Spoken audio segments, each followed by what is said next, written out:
Hi everyone, this is Jed Shlackman, and for this video I'll be speaking about psychological filters that are generated by our attachment to a role or position in society, how that influences the way that we look at things in life, at different phenomena that unfold. When we become attached to any role in life or any position in society, it's natural to embrace any ideas or apparent realities that reinforce that role or position. For example, if someone is a fundamentalist religious minister, that person would feel affirmed and validated by any followers who feel that they've been rescued or protected from evil or sin as a result of their involvement with that ministry. However, that minister may ignore any feedback or evidence that some people have felt harmed psychologically by the same religious teachings. Another example would be a person who's working in a corporation, and that person may be convinced that the company is providing products or services that enhance life and make the world a better place.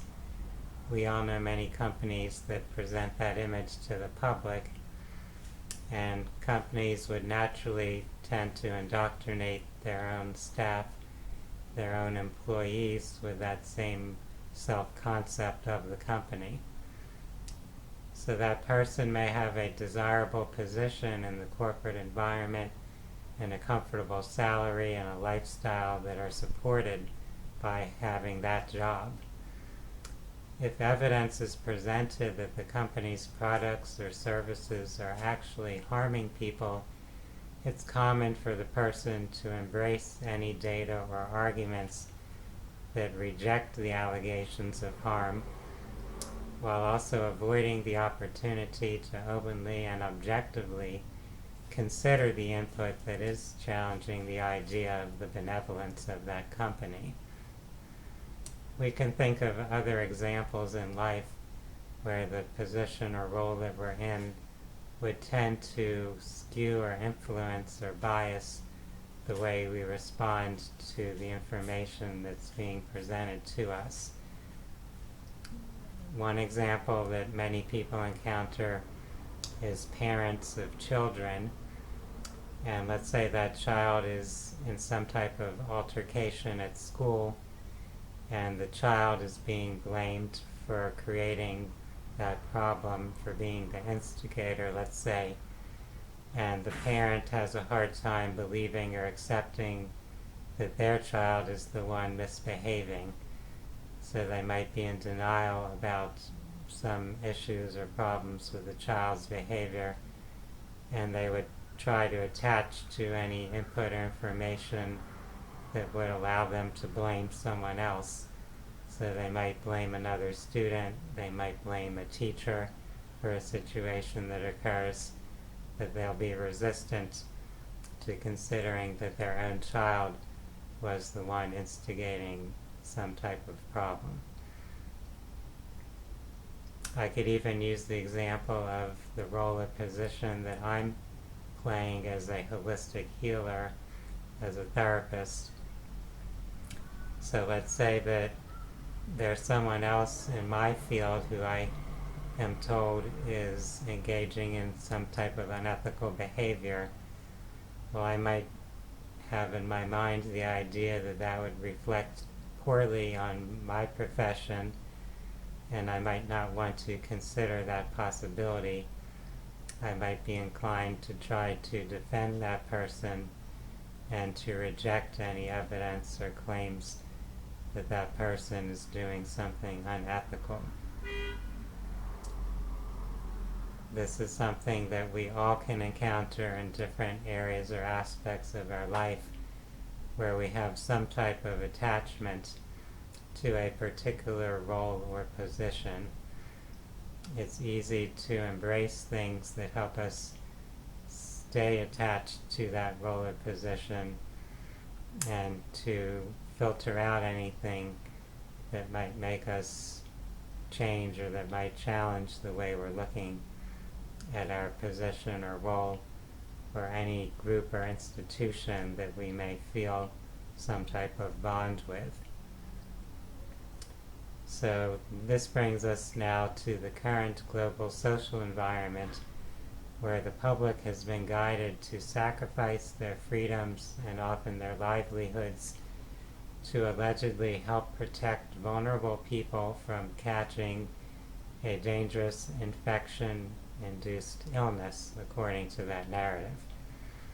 Most people are fairly compassionate and would feel good about doing something that they believe is serving the well-being of others.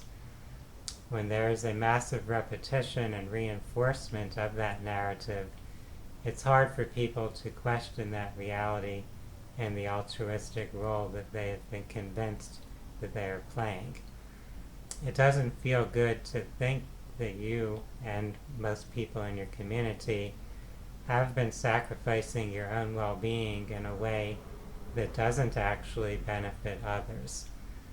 Thus, many people easily embrace any input presented that appears to reinforce the idea that they are engaged in altruistic sacrifice and avoid examining input that challenges that role and that narrative.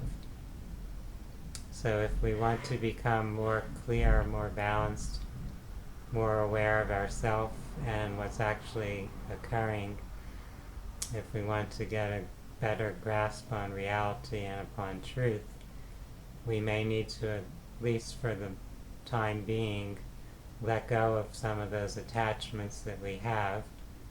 So we have to be willing to let go of our self-concept, willing to let go of some of the bonds that we might have, whether it's to other people, to relationships, to organizations, even to our job or livelihood.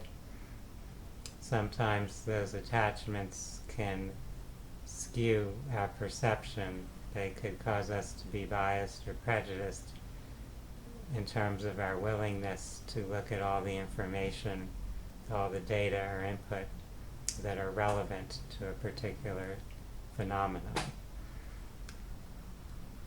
So I hope that this commentary has given each of you some things to ponder or think about, that it can help you see things more clearly, understand things more fully or truthfully. I appreciate each of you for taking your time to view this video, and I would invite those who are interested in holistic health, in spirituality and personal development to view some other videos I've shared on these topics. You are also welcome to visit my website, phinsights.com. That's phinsights.com. And there you could find information on holistic healing resources that I provide, as well as many other information, references, and resources. For now, I would like to wish everyone a wonderful day. Namaste.